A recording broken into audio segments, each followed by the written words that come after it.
Yes, so we've completed with the first 4 chapters, and now all the chapters after this, like I call them in the batch as the remaining syllabus chapters. Right, but again, we cannot undermine the importance of these remaining syllabus chapters because the feedback or the experience which the students have shared with me, they have done standards properly, they did ethics properly, but they ignored the remaining syllabus, and that is why they could not clear the exams. Or, they didn't get time to complete the remaining syllabus chapters. So you cannot undermine the importance even of these chapters in the exams because, again, time and again, we have seen a lot of questions from these chapters in the exams also. Right? I think I might have showed you an analysis in the beginning, no? I don't know now, where is that? Right, regarding the chapter wise, how the questions have been asked. Maybe I can show it to you again. Yes, past paper analysis of marks chapter wise.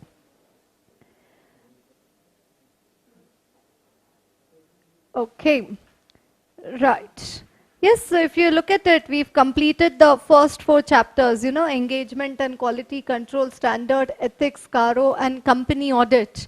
Right, so from these, as we saw in November 16, company audit, there was 16 marks asked. Right, then after that, yes, CARO generally 4 marks and 4 marks asked in the exams. If you see, one exam they had asked 12 marks, November 2014, from CARO itself. Right, and standards, yes, again 29, 33, 36, and on November 14, 53 marks of standards in the exams. Right, yes, 28, November 16. And then if you see these remaining syllabus chapters, okay, see 4, 4, 4, 4, like consolidated financial statements, cost audit, investigations, internal management, bank, general insurance company, 8 marks, cooperative society, 8 marks, November 16 exams. Right, then after that NBFCs, then I told you, tax audit, this exam there was no question. Whereas in May 16 attempt, there were 2 questions of 8 marks. Special audit assignments, 8 marks. Then PSUs, no question this time. Yes, then CIS, environment, then peer review and case studies. Again, peer review, quite consistent. Okay, there are 4 mark question asked from this chapter of peer review in the exam. And these last chapter, which is regarding the case studies, where mainly all the accounting standard questions are put over there. Right, so generally what happens in the exams is that question number 1, which is compulsory, and all 4 questions are from the auditing standards, okay, from the standards. But what happened in say May 13 or in November 11 exam, question number 1, which is compulsory, all 4 questions from the accounting standards. So 23 marks from accounting standards and 11 marks from standards on auditing. Right, so in any case, what I want to tell you is that never even bring this deadly thought in your mind of leaving anything in option. You understand? If you consider leaving anything in option, you will have to study it after 6 months. So rather than delaying and studying it after 6 months, before you go for your first attempt itself, or whichever be the number of attempt, at the earliest possible, yes, you need to cover the entire syllabus. Okay. Right, so with that, I come to the next chapter, which is, I think, the smallest chapter in all the chapters of your syllabus, the liabilities of the auditor. Right. We have already discussed a lot of liabilities of the auditor under the Chartered Accountants Act 1949. And so many times we told, you are guilty, you are guilty, you are guilty. That means you are liable. You understand? No, reprimand the member, remove the name of the member up to a period of 3 months, or remove the name of the member permanently. Right, now over here in this chapter of liabilities of the auditor, we are going to discuss the liabilities of the auditor under the Companies Act 2013 and also under the Income Tax Act 1961. But first thing, for an auditor to be liable, first you need to prove a professional negligence against the auditor. First you want to say, okay, auditor, you are liable. You need to go in jail. You need to file penalty. You need to pay a fine. So for saying this, what does it say? First thing that you need to establish against the auditor is professional negligence. And professional negligence can be established against the auditor on 3 grounds. One, he had some duty or responsibility towards a person and he did not fulfill it. Existence of duty or responsibility. But here what is the question? Existence of duty or responsibility towards whom? You understand? Like, say some particular investors, they invested their money based on the audit report issued by the auditor. And then they lost their money of the company. So did the auditor have a responsibility towards the shareholders? Yes, to certain extent, yes. Then in that case, he would be liable. But say creditors of the company gave goods to the company on credit basis.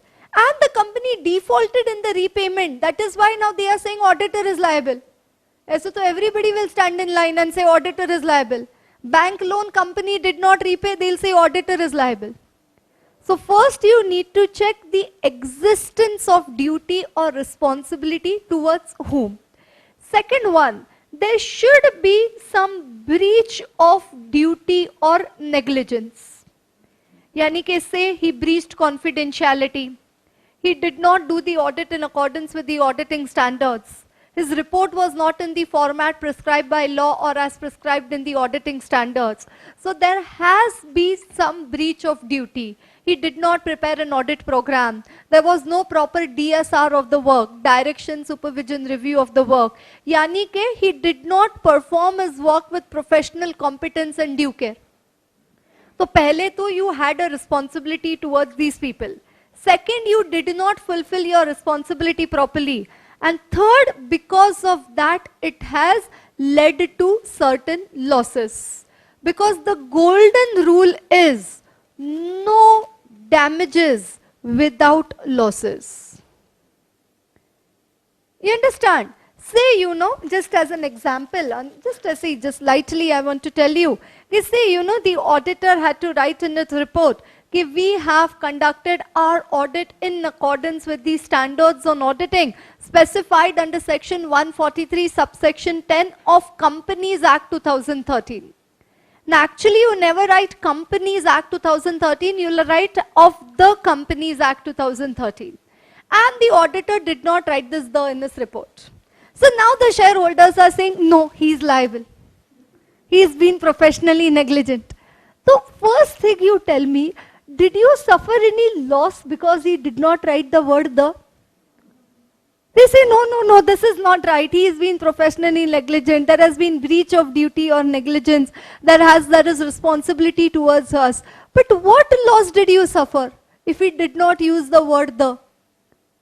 You understand? So it says it should have led to certain losses, monetary losses. Yes, because it says no damages without losses. So all three together, it's not or. You had a duty or responsibility towards these people. Second, you did not do your work properly, and that is why these people, they suffered a loss. And then auditor, you are professionally negligent. And then auditor, you are liable. Okay, does everybody get that? Now, the liabilities of the auditor, as I told you, I'm going to discuss under the Companies Act and also under the Income Tax Act. Right? Liabilities of the auditor.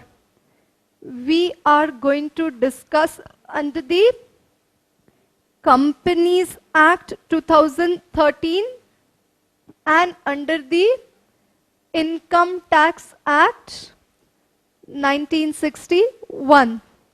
Under the Companies Act 2013, we are going to discuss two liabilities. The civil liabilities under the Companies Act 2013 and the criminal liabilities under the Companies Act 2013. And Income Tax Act, we are going to discuss Section 288, Section 278 and Rule 12A of the income tax rules. Under civil liabilities, you have two. One, damages for negligence given under Section 35, right? And second one, liability for misfeasance. liability for misfeasance. Under criminal liabilities, we are going to discuss two. Untrue statement in the prospectus under section 34. Under section 34. And second one, false particulars or omission of a material fact under section 448 of the Companies Act 2013. Yes, so this is actually the summary of the chapter. This is what I am going to discuss with you in this particular chapter. And those are the questions which are coming in the exam. Mr. Young, a recently qualified chartered accountant, wants to start his own practice. Kindly guide Mr. Young as to the criminal liabilities under the Companies Act 2013. Or kindly guide a person regarding the civil liabilities under the Companies Act 2013. Or one time they have asked a retail question on what are the liabilities in case of an untrue statement in the prospectus of the auditor. Yes, what are the liabilities of the auditor? Right, so Companies Act and Income Tax Act. Right, civil liabilities and criminal liability. What is the difference between civil and criminal? Yes, civil is only penalty, and criminal, you may, in addition to penalty, you may also be imprisoned. You'll also may have to go to jail. Right, so civil liabilities and criminal liabilities. And Income Tax Act, we have section 288 to 78 and rule 12A.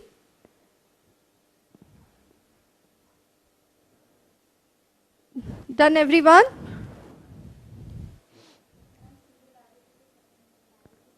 Misfeasance, gaddari, breach of trust or duty, dhoka, misfeasance, gaddar, dhoka, breach of trust. You broke somebody's trust. So confidentially I told you that May 17 exam this question is going to come. And I only told you, and you told everybody in the class that this question is going to come. So that's misfeasance. Not loyal. Okay.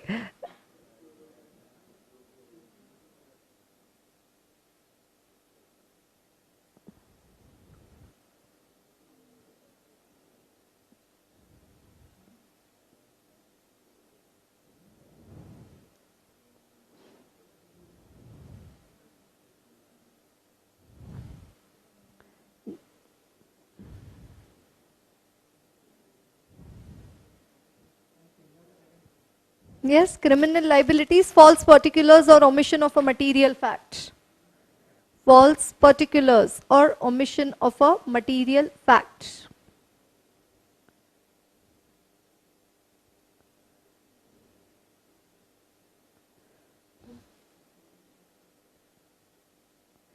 Right. Yes, so let us start. First, we shall discuss the civil liabilities under the Companies Act 2013, under which we have 2 points. One is regarding the damages for negligence. What does it say? Where the company is coming up with an issue, issue of shares, and in connection with that issue, the company would have issued a prospectus. And if you know the contents of the prospectus, one content of the prospectus is also that you have to give the financial statements of the company of the last 5 years. And financial statements, the profits of the company for the last 5 years are required to be given in the prospectus. And this financial information of last 5 years, which is given in the prospectus, is required to be certified by the statutory auditor of the company. So, see this fact, if it's the prospectus of the company, out of that those 15-20 pages say which are regarding the financial statements of the last 5 years, that particular information in the prospectus, a report of the statutory auditor has to be issued on the same. So now it says, where the company came up with an IPO and all persons who authorized or who were connected with the issue of the prospectus and The inclusion or omission, please understand the important words now. Section 35, I'm talking about damages for negligence. What does it say? The inclusion or the omission of any information in the prospectus was false or misleading, and because of which they have suffered the losses. It says every person who is connected with the issue of the prospectus shall be liable. Yes, every person, it says a person who is authorized to be a promoter of the company, person who is a promoter of the company, who is authorized his name to be put in the prospectus of the company, then the directors of the company, and it also talks of an expert. It says these persons shall be liable, and one such person in that list is the expert. And if you look in the definition of expert in the Companies Act, it says expert includes the chartered accountant. And that is why the auditor of the company could also be liable. You understand? However, he shall not be liable. However, the auditor, the CA shall not be liable if he withdrew his consent. Withdrew his consent before registration of the prospectus. So he came to know there is something wrong. False particulars and inclusion or omission. Do you remember? Jhuti and chuti nahi to jhuti. You understand? Intentional misrepresentation or omission of financial information. You know, contingent liability not disclosed. It should have been disclosed. No, it's an omission. Or your liability is 80 crore. You have only disclosed 7 crore. So that's again wrong. So whether there is any wrong information or whether there is any omission of any information. Have you omitted to give any information? Some information is missing. And then if you realize this, all the persons associated with the issue of prospectus, before registration of the prospectus, if you withdrew your consent, then you are not liable. Or if you gave a reasonable public notice, so the prospectus was already registered and then you came to know, Kerry, whatever I certified is wrong.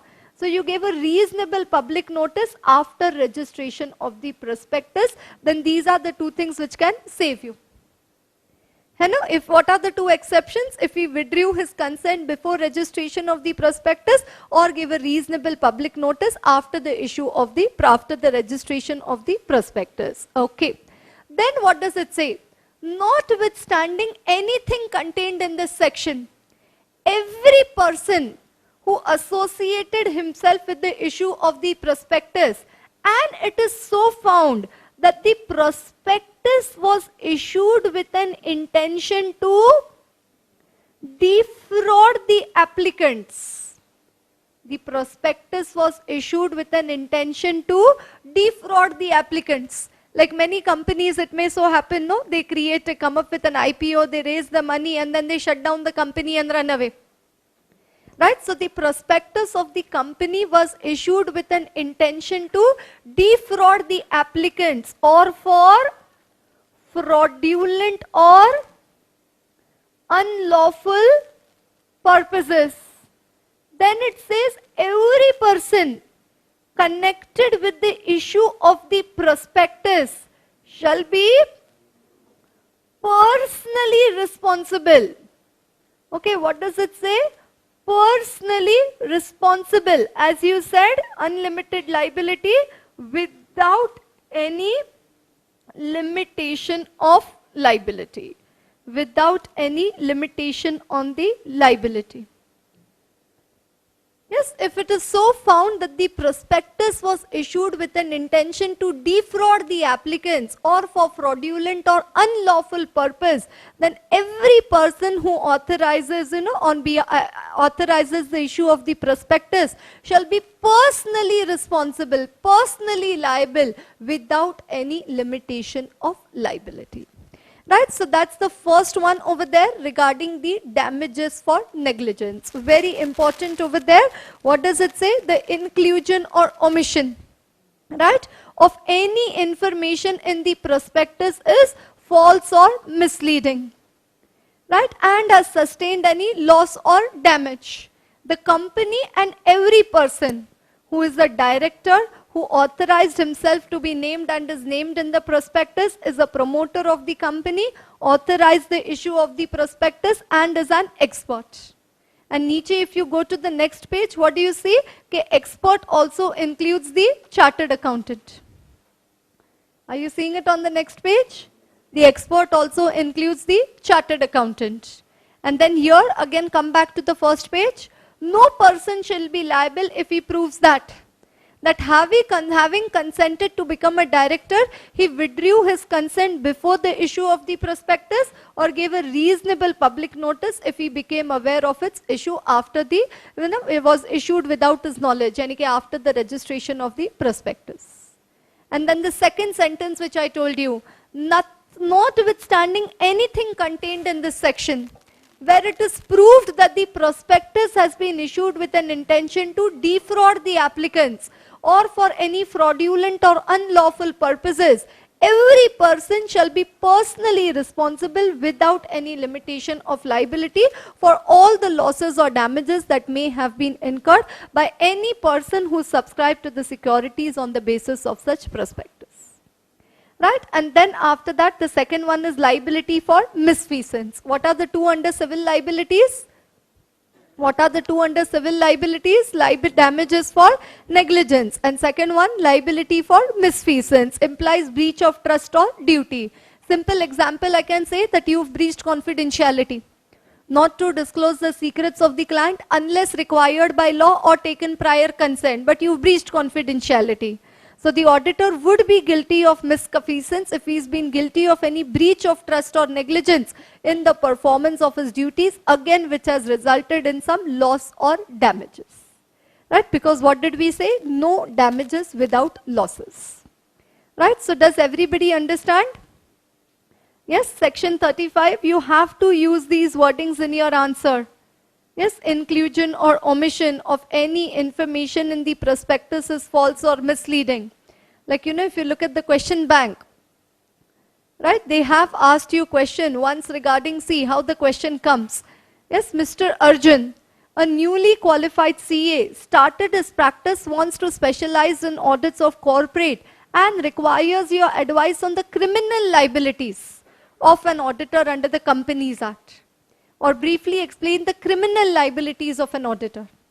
Right, so right now what we studied is civil liabilities, but some exam they could also draft a question on the civil liabilities. Right, so 4 marks, November 2013 and also May 2016. Okay, right, so civil liabilities okay for everyone? Will you remember the first 6 words which you have to remember? The inclusion or omission of any information in the prospectus is false or misleading and has suffered any loss or damage. Every person associated with the issue of the prospectus shall be liable. However, they will not be liable if they withdrew consent before the registration or gave a reasonable public notice after registration. And what does it say? If it is proved, what is proved? That the prospectus was issued with an intention to defraud the applicants or for fraudulent unlawful purposes, then again every person shall be personally responsible without any limitation of liability. Yes, do you get that? Yes, do you want to mark the important words or write it on a post-it over there?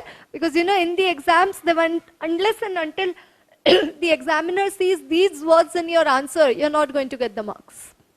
And again, you have to start as per section 35. Yes, of the Companies Act 2013. Right, so somewhere near civil liabilities, and whatever I have written over here, you can just put it on paper over there.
Other also, but for us we are looking at it from the viewpoint of the auditor. So the liability will first come on the promoters of the company, directors of the company also, all those who are there in this list. You understand? But my focus is only where is the CA is also there in that list. So we are just taking out that part where CA is mentioned.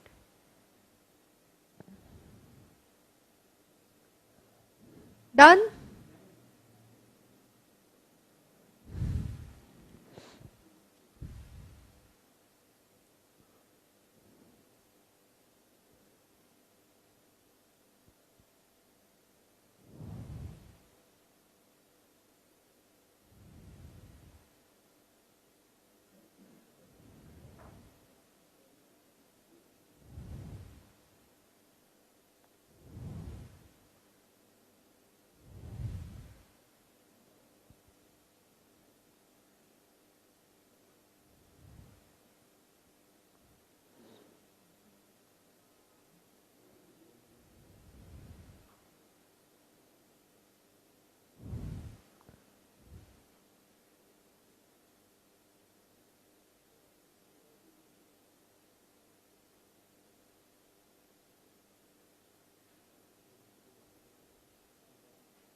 Internal auditor if it is an external agency.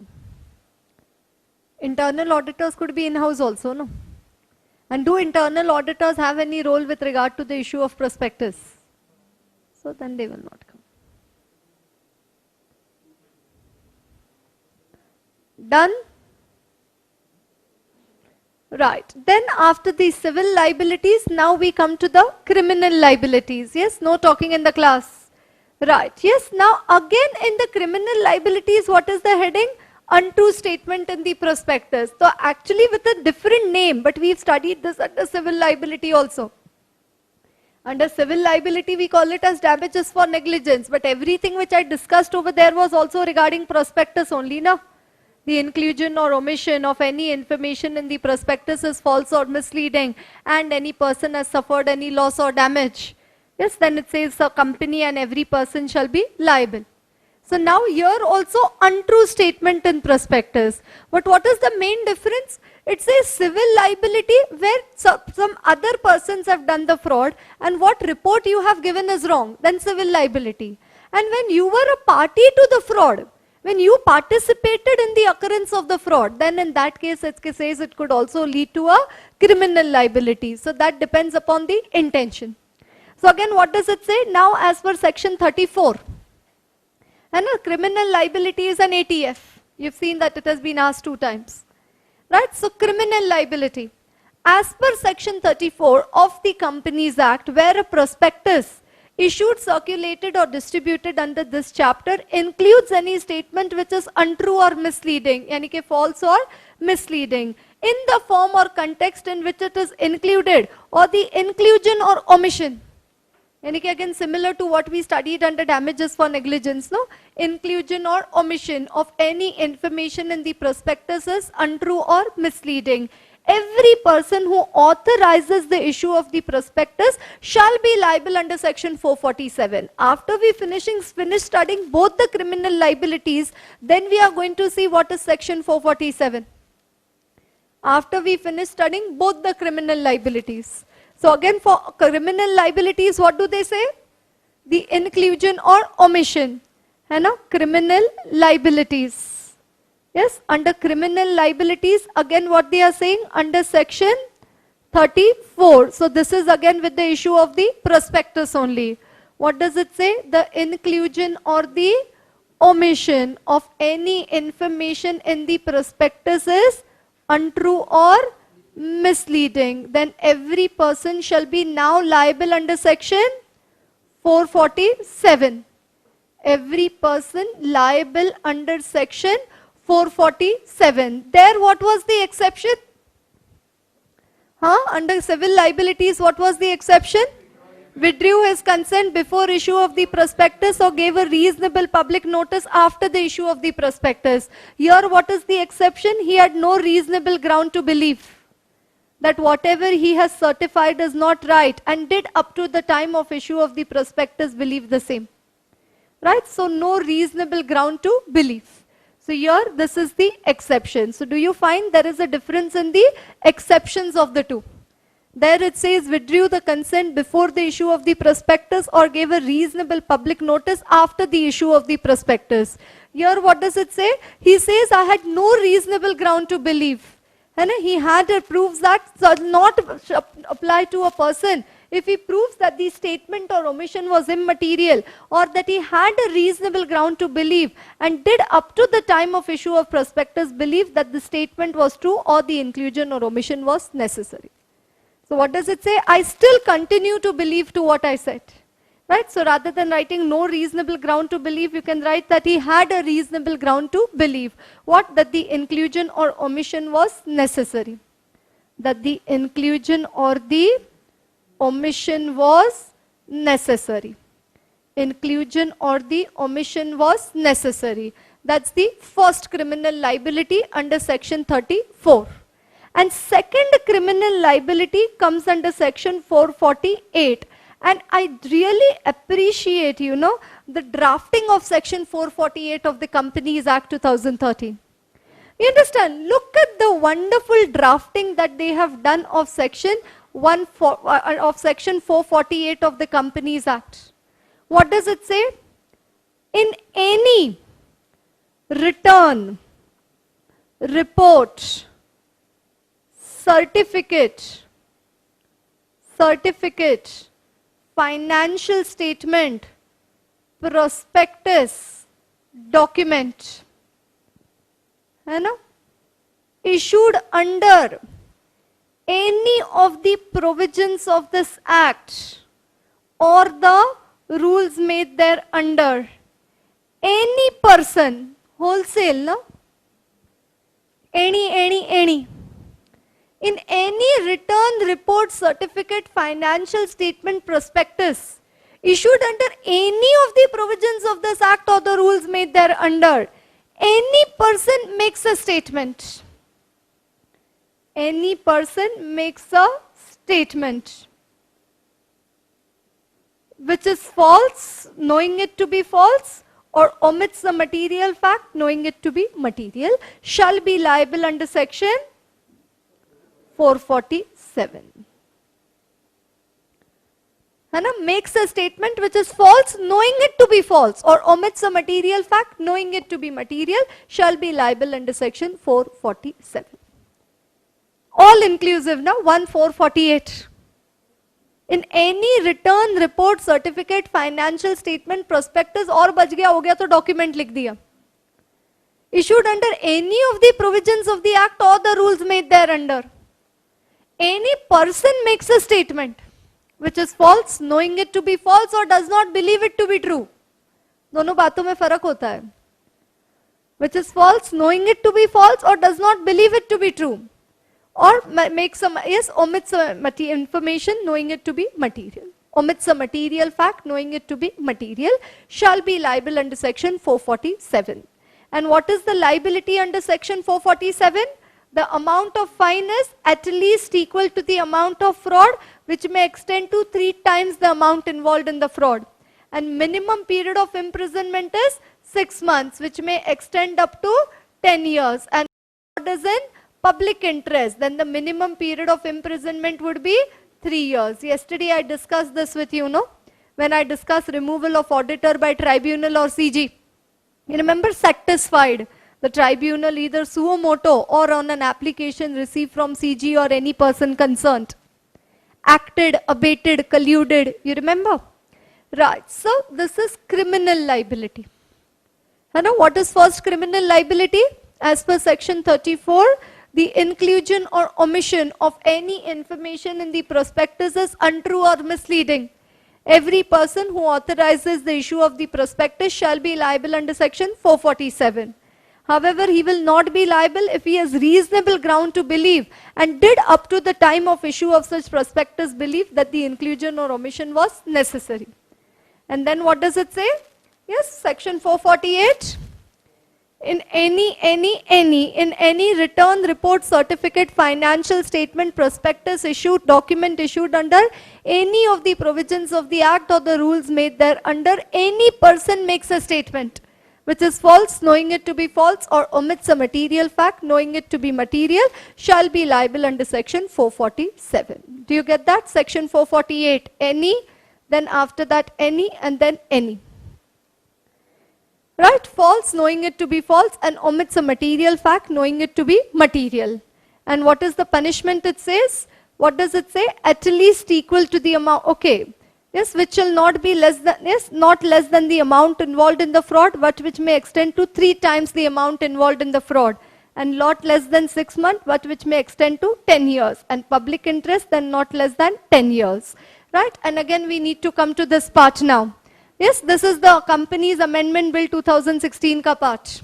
Are you getting? Second last line, punishment for fraud. Now there also they've put a concept, an amount over there. Are you getting? 5.2, punishment for fraud ke niche ka line. As per section 447, without prejudice to any liability, including repayment of any debt under this act or any other law for the time being enforced, any person who is found to be guilty of fraud involving an amount of at least 10 lakh or 1% of the turnover of the company, whichever is lower, shall be. And up to 10 lakh or 1% of the turnover, whichever is lower, no punishment. Right? So this is Companies Amendment Bill 2016 ka point. What does it say? 10 lakh or 1% of the turnover of the company, whichever is lower. Whichever is lower, matlab 10 lakh. If the turnover is say 100 lakh, then obviously, sorry, if 10% of turnover is coming as 100 lakh, then in that case also you'll consider 10 lakh. But if 1% of turnover is coming 6 lakh, then you'll take 6 lakh. Otherwise 10 lakh ke upar ka. Then you have the punishment. Yani ki up to 10 lakh or less than 10 lakh is excluded. Right? So there you can mark it R raised to 10.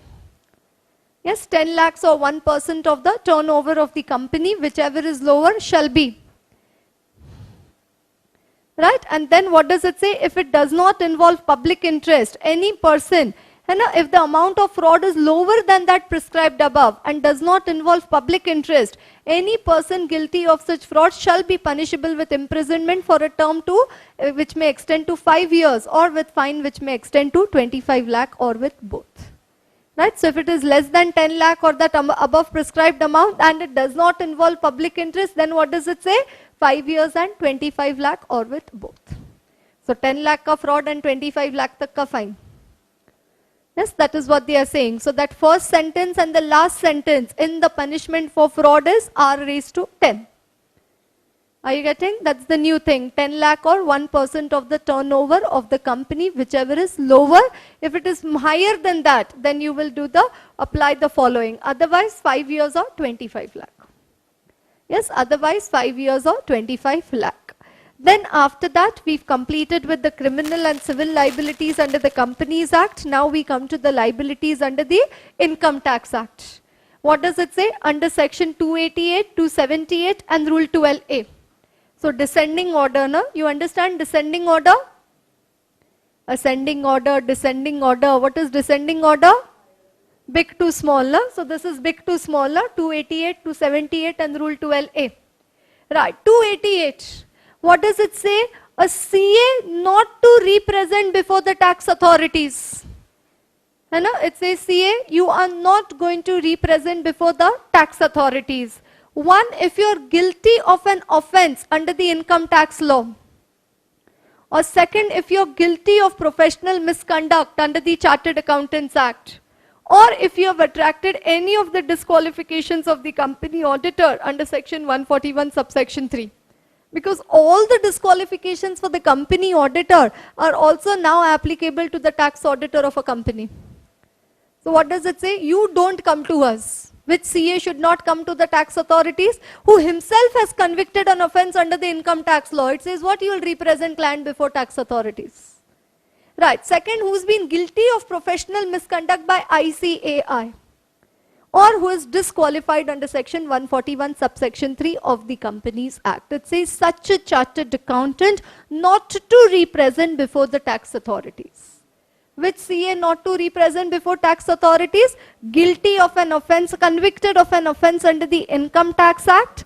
Yes, guilty of professional misconduct by ICAI, or guilty of, disqualified under section 141 subsection 3. Under section 278, it says the CA will be liable if he induces his client to submit false documents to the income tax authorities. He induces his clients to submit the false documents to the income tax authorities. All those rental receipts and all, rent ka vagere, all are there, no, with the chartered accountant ready in hand. The moment tax planning to be done, immediately he will prepare the receipts for you. Right, so what does it say? If he induces his client to submit the false documents to the income tax authorities. And can a CA represent the client before the tax authorities? Can he represent the client before the AO, the assessing officer? Yes, he shall be liable under Rule 12A if he gives false information regarding his client to the assessing officer while representing the client before the income tax authorities. Right, so false information to assessing officer. So false documents to income tax authorities and false information to the assessing officer. Most important in that is section 288 of the Income Tax Act, which is regarding CA not to represent before tax authorities if he is convicted under the income tax law, guilty of professional misconduct by ICAI, or disqualified under 141(3). And false documents to income tax authorities and false information to the assessing officer while representing the client before the authorities. Right, so that's the chapter.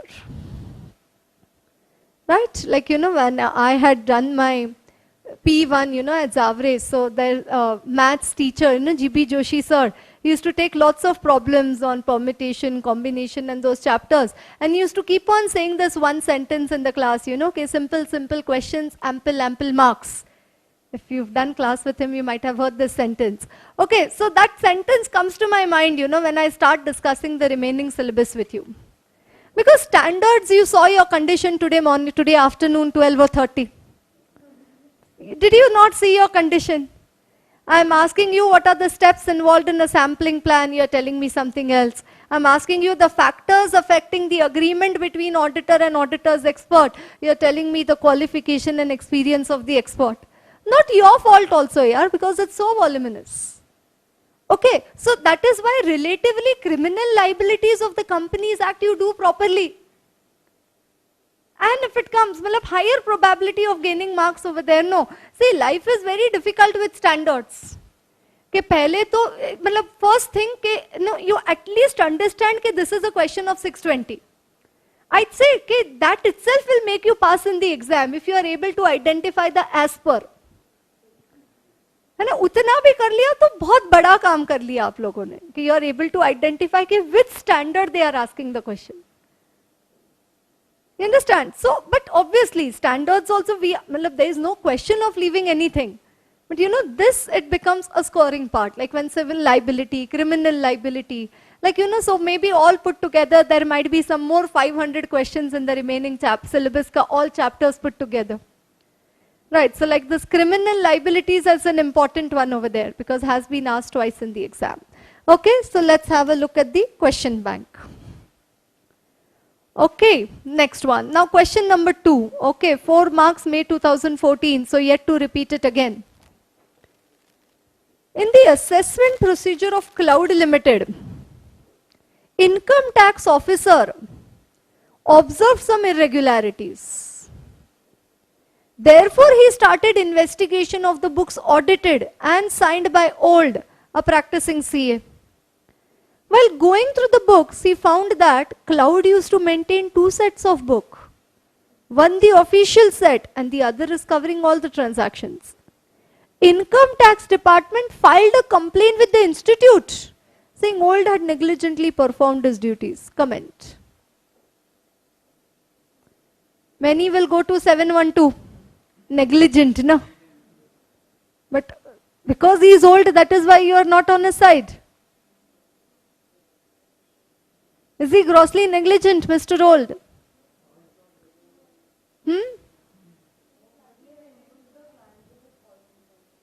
He's induced the client. See what happened? Income tax officer started the investigation. And that time he came to know that company is maintaining two sets. One the official and other covering all the transactions. And old the CA had signed the official set. So obviously you go for an audit of a company and you ask them for the books of account. You ask them for the financial statements. They give you a set. You sign that set and you give it. Are you going to ask them? You don't have one more set, no? You're not going to ask the client, no, do you have one more set? Are you maintaining? And even though if they have, they are not going to show it to you, no. So is Mr. Old negligent? No, he is not negligent. You understand? So what does it say? Yes, what does it say? It is not justifiable to file a complaint with the institute. Right, so let's see the answer. It is the auditor's responsibility to audit the statements of account and prepare tax returns on the basis of books produced before him. Also, if he is satisfied that the books and documents produced to him he can give his opinion on the basis of those documents only by exercising skill and care and observing the laid down procedure. In the instant case, the entire question again. So third para. Mr. Old, the auditor, was not under the duty to prepare the books of account, and he should of course neither suggest nor assist in the preparation of false accounts. He is responsible for the books produced before him for the audit. He completed his work with the official set of books only. In this situation, as Mr. Old performed the auditing with due skill and diligence, and therefore no question of negligence arises. It is the duty of the department to himself investigate the truth and correctness of the accounts of the assessee.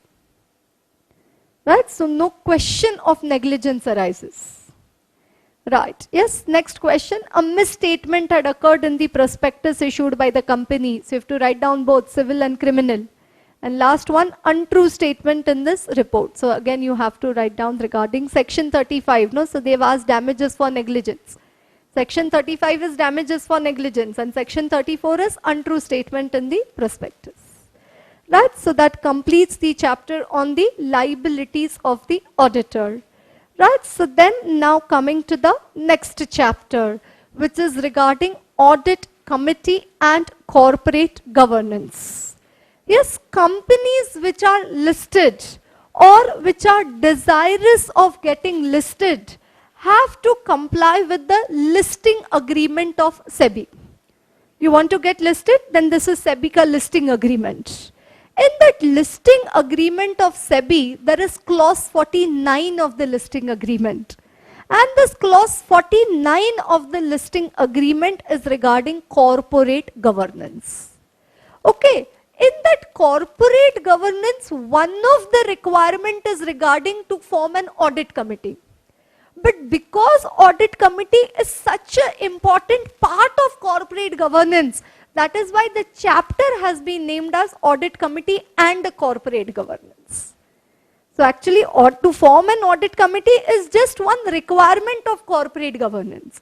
And second thing, audit committee, one, it has been given under clause 49 of the listing agreement. And second thing, you've just written it some time back, section 177 of the Companies Act. You asked me, okay, private companies, do they need to form an audit committee? Right, so private companies do not need to form an audit committee, but certain companies, as per the Companies Act also, they have to form an audit committee. So in your exams, you could also be asked a comparison, you know, compare between audit committee under clause 49 and section 177 of the Companies Act. Clause 49 audit committee and section 177 also audit committee.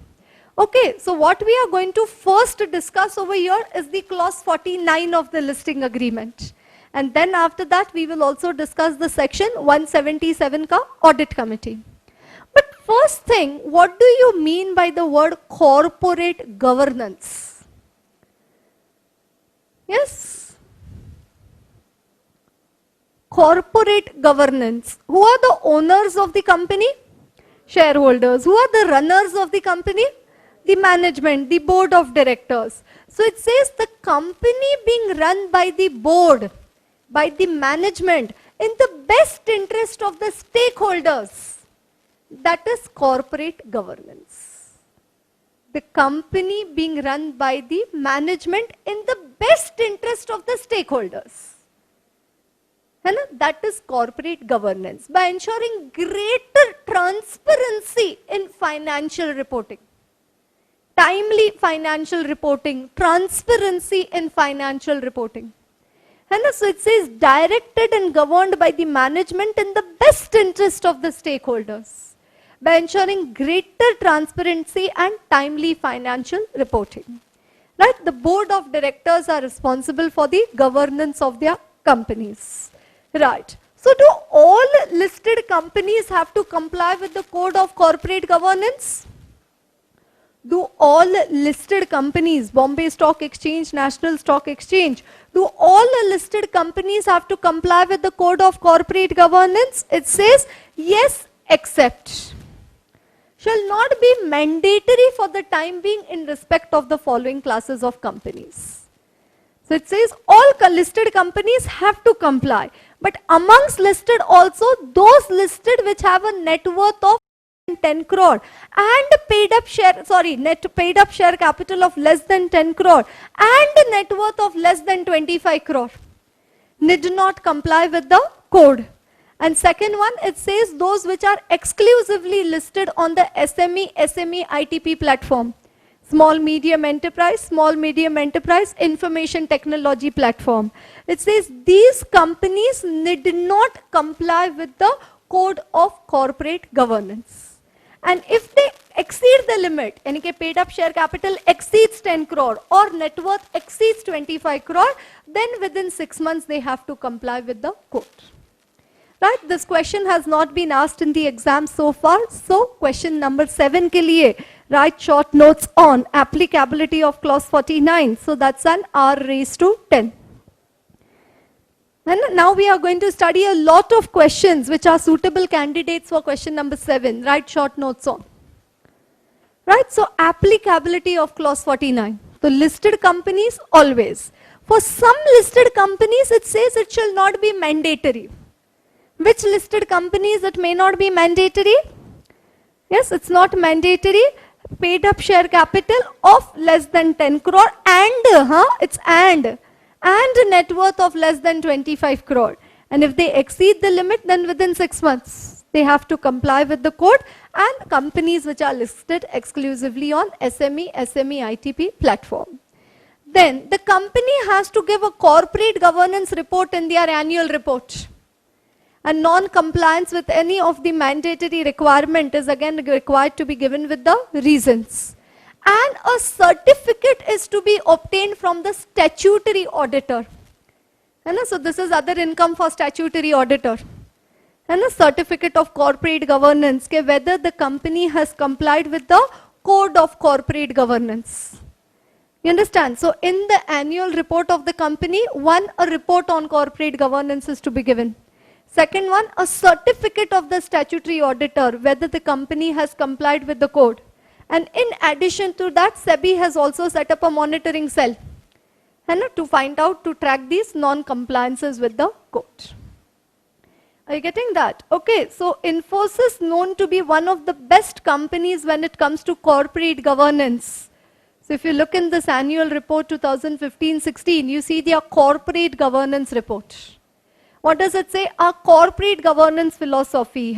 Good corporate governance is about maximizing shareholder value on a sustainable basis while ensuring fairness to all stakeholders, customers, vendor partners, investors, employees, government and society. And then they've given their corporate governance framework, right? Our value system. Right? Then compliance with the global guidelines and the standards, corporate governance guidelines, and then they start with the requirements of the code. And then they start with what are the requirements of the code.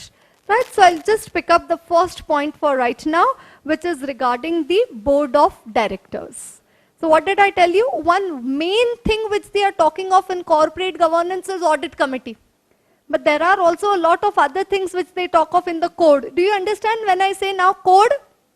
It is the code of corporate governance under clause 49 of the listing agreement.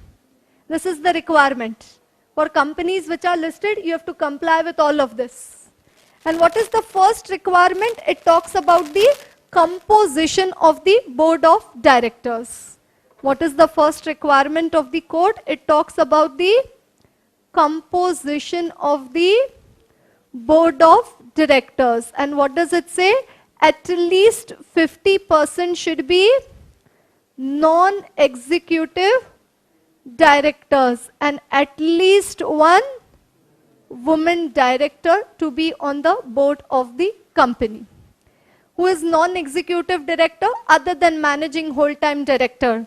The term executive, non-executive have not been defined. So in the company, if there are 12 directors, at least 6 should be non-executive directors, and out of those 12, at least one should be a woman director. That is the first requirement for the composition of the board. And then, now pay attention. Written? Right. Then after that, now pay attention. What does it say? The chairman of the board, whether he is yes, whether he is an executive director or whether he is a non-executive director. If he is an executive director, then what does it say? At least one half independent directors. What is the definition of independent directors? We'll see that later. So chairman is executive. Then what does it say? 12 directors in the company. Now, at least, I'm taking example of 12. So then it says at least 6 should be independent directors. Chairman of the board is non-executive. Next thing, is he regular or is he not regular? If he is not regular, then again one half independent directors. If he is regular, is he a promoter or related to the promoters or people one level below the board? Or he is not related to the promoters or to people who are one level below the board. He is non-executive, he is regular, he is a promoter. Again it says one half independent directors. And he is non-executive, regular and not related to the promoters. In this case only 1/3 independent directors. Baki all 3 cases may I have written? 1/2. Only in this one case is this 1/3. How I have remembered, I will tell you that. What I have remembered for 1/3 is NRNP. What is NRNP? Non-executive, regular and not a promoter. NRNP. NR को join मत करना, नहीं तो not regular हो जाएगा. First N अलग, second are अलग और थर्ड एनपी टुगेदर, है ना. गड़बड़ करने का नहीं. Understand carefully. अगर एनआर को ज्वाइन कर लिया तो नॉट रेगुलर में आगे चले जाओगे. First N is for non executive, second R is for regular and NP is for not a promoter. Then 1/3, otherwise 1/2.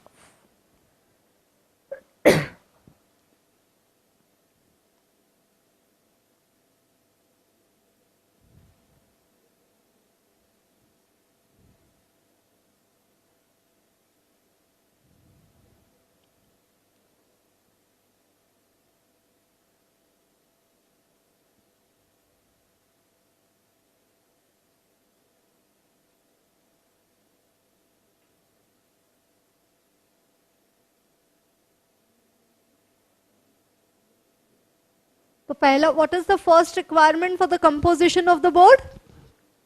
At least 50% should be non-executive and at least one should be a woman director. And then after that, what is the other requirement for independent director? Depending upon the chairman, whether he is executive, non-executive. Then if he is non-executive, is he regular, not regular? If he is regular, is he promoter or related to people one level below the board, or he is not a promoter and not related to people one level below the board? Then accordingly you decide 1/2 or 1/3 independent director. So in this case, 1/3 matlab kya? Only 4 independent directors, no, in my example. And 1/2 matlab 6 independent directors. So if they say if the chairman is non-executive, he is regular, not related to promoter, then 1/3 independent is enough. But in all other cases, what they say? 1/2 independent directors. Are you getting that? Okay. So if you look at this report of Infosys, what is the first thing written over there? Size and composition of the board. Are you seeing that? We believe that our board needs to have an appropriate mix of executive and independent directors to maintain its independence and separate its functions of governance and management. Yes, mandate that for a company with a non-executive chairman, at least 1/3 of the board should be independent directors. And then accordingly they've given, how many independent directors, executive, whole-time directors, and all the story. You understand? If I minimize it, say a little bit more, you'll get to see. So this is the composition. Now they have also distinguished 5 of our board members are Indians, while 4 are foreign nationals. Now that is not given over there, how many are to be Indians and how many are foreign nationals. Then they've given how many are men, how many are women. You understand? So 67-33. Right, and then the average tenure is 3.2 years. Then independent directors, executive whole-time directors, then the chairman of the board. So what happens, whatever one requirement we check over there, we see it that it has been complied, written about it in the corporate governance report. And now when I as an auditor have to issue a report on corporate governance, certificate on corporate governance, what will I check? I have a corporate governance checklist with me. So what is the first point in my checklist under composition? Are at least 50% non-executive directors? Tick. Does the company have at least 1 woman director? Tick. If the chairman is non-executive, regular and not a promoter, do they have 1/3 independent director? Tick. ऐसे पूरा corporate governance का checklist है, tick, and then I issue a certificate on corporate governance. Okay, the company has complied with the conditions of corporate governance as stipulated under clause 49 of the listing agreement. You understand, right? So we shall complete with this chapter tomorrow and also start with Sarbanes-Oxley and consolidated financial statements, right? So get the notes tomorrow.